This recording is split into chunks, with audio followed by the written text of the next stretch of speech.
नमस्कार, फर्स्ट बिहार झारखंड देख रहे हैं आप और मैं हूं आपके साथ प्रिया। बिहार में लगातार कोरोना के केसेस बढ़ते हुए दिख रहे हैं। ऐसे में यहां की आम जनता और राज्य सरकार सभी लोग एक तरफ से परेशान हैं कि ऐसे बढ़ते हुए संख्या को देखते हुए कहीं उन्हें लॉकडाउन न लगाना पड़े, और आम जनता इस वजह से परेशान है कि बढ़ती हुई संख्या में कहीं लॉकडाउन न लग जाए।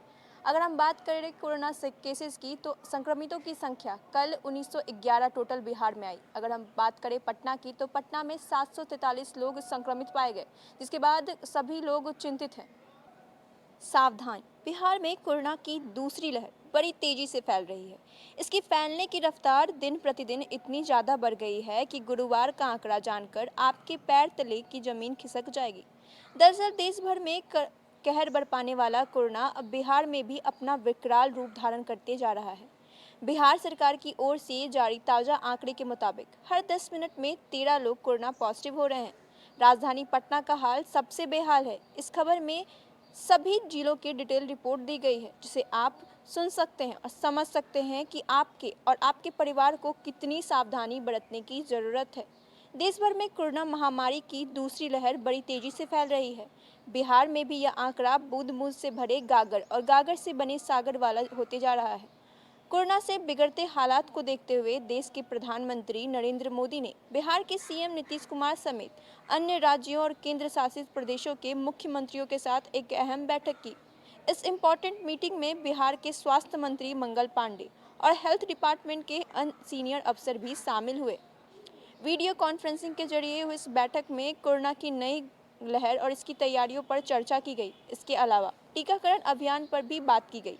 मीटिंग में प्रधानमंत्री नरेंद्र मोदी, गृह मंत्री अमित शाह, केंद्रीय स्वास्थ्य राज्य मंत्री अश्विनी चौबे के अलावा विभाग के बड़े अधिकारी भी मौजूद थे। प्रधानमंत्री ने कुछ राज्यों में बढ़ते मामलों पर गंभीर चिंता जताई और इससे निपटने का फॉर्मूला भी बताया। बिहार के लोगों को ज़्यादा सावधान रहने की ज़रूरत है, क्योंकि यहाँ भी मामला अब तेजी से बढ़ने लगा है। गुरुवार को बिहार स्वास्थ्य विभाग की ओर से जारी ताज़ा आंकड़े के मुताबिक 1911 नए मरीज बिहार में मिले हैं। यह इस साल का सबसे बड़ा आंकड़ा है।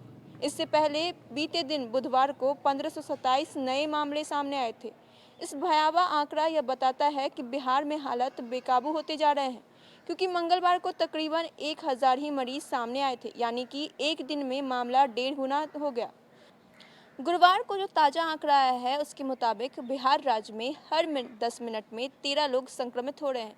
इसलिए आपको ज़्यादा एहतियात बरतने की ज़रूरत है। स्वास्थ्य विभाग के मुताबिक पिछले 24 घंटे में 4 लोगों की मौत भी हुई, जो काफ़ी हैरान करने वाली बात है, क्योंकि काफ़ी लंबे अंतराल के बाद ऐसा हुआ है कि एक दिन में 3 से ज़्यादा लोगों की मौत कोरोना से हुई हो। उधर देश भर में लगातार 3 दिन में दूसरी बार ऐसा हुआ जब कोरोना वायरस संक्रमण के एक दिन में 1 लाख से ज़्यादा मामला सामने आए हैं। बुधवार को जारी किए गए आंकड़ों के मुताबिक देश में लगातार 28वें दिन संक्रमण के मामले में बढ़ोतरी होने से मरीजों की संख्या बढ़कर 8,43,473 हो गई है।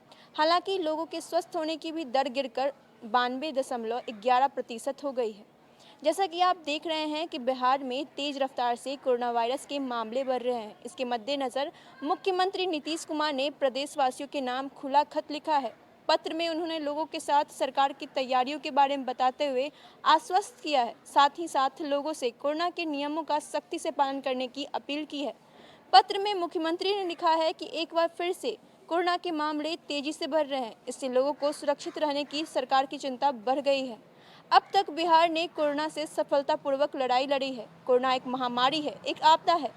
हमने हमेशा कहा है कि सरकारी खजाना पर पहला हक आपदा पीड़ितों का है। मुख्यमंत्री ने कहा कि हालात को देखते हुए सार्वजनिक कार्यक्रम रद्द कर दिए गए हैं। इसके अलावा रेलवे स्टेशनों और बस अड्डों पर जांच बढ़ा दी गई है। उन्होंने लोगों से नियमों का सख्ती से पालन करने की अपील की है। उन्होंने कहा है कि सभी लोग मास्क जरूर लगाएं और बाहर निकलने पर 2 गज की दूरी का सख्ती से पालन करें। गर्भवती महिलाओं, बच्चों और बुजुर्गों का विशेष ख्याल रखें। विशेष परिस्थिति में ही बाहर निकलें। 45 साल से ज़्यादा उम्र के लोग वैक्सीन जरूर लगवाएं। तो ऐसे ही अपडेट पाने के लिए आप हमारे साथ जुड़िए। अगर आपने अभी तक हमारे चैनल को सब्सक्राइब नहीं किया तो सब्सक्राइब कर लीजिएगा। साथ ही हमारी वीडियोस को लाइक शेयर करना ना भूलें। हमारी वेबसाइट को विजिट करना ना भूलें, वो है www.firstbihar.com। आप वहां हमारी खबरों को विस्तार से पढ़ सकते हैं। तब तक के लिए धन्यवाद।